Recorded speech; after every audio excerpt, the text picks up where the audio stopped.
This was a really good question, so let's talk about the differences between striking, grappling, how they're used, like all that nonsense. So the very first thing we need to establish is that some fighters are better at standing up and fighting, so that's punching, kicking, that sort of thing, and other fighters are better at stuff on the ground, like submissions. Now let's talk about what striking and grappling actually are, and I promise this is all gonna loop back around and make sense. Striking is what happens on the feet, and this is the type of fighting that you're probably the most familiar with. This is punches, kicks, elbows, and knees. Technically, you can punch and elbow someone while you're both on the ground, but usually this happens on the feet. The most common sports that fighters train in order to get better at striking are boxing, kickboxing, and Muay Thai. If you are a really, really good striker, you probably want to keep the fight on the feet and you don't want to fight on the ground. Let's talk about grappling. There are two main groups of grappling. We'll talk about jiu-jitsu first. Jiu-jitsu is what you're primarily going to see when both people are on the ground. Like I said, sometimes you can punch an elbow and stuff, but most of the time they're going to be doing jiu-jitsu and trying to win via a submission. Submission is basically just putting your opponent in an uncomfy enough position so that they quit.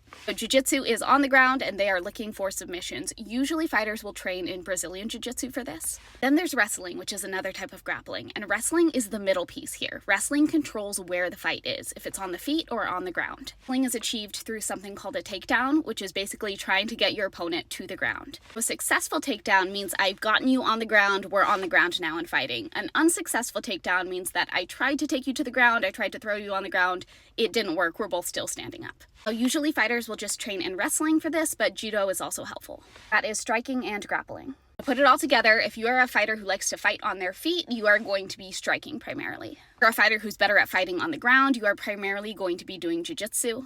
Both of you have to be good at wrestling because wrestling is what determines if the fight is on the feet or on the ground. Whoever is better at wrestling gets to determine where the fight is. To answer your last question, mixed martial arts basically means it's combining all of the different martial arts together. You use whatever you want to win. Most fighters will train in the martial arts that I mentioned. However, you can really do whatever you want. Some fighters rely on karate, for example, as their #1 striking art. You can pull from whatever martial art you want. Nothing's off the table. However, there are banned moves. So things like eye pokes, hair pulling, hitting someone on the back of the head, hitting them in their groin, poking them in the eye, those are all techniques that are not allowed. So I hope that makes sense on a high level. Let me know if you want me to clarify anything, and as always, my DMs are always open. There's no such thing as a question that is too dumb or too beginner, I promise.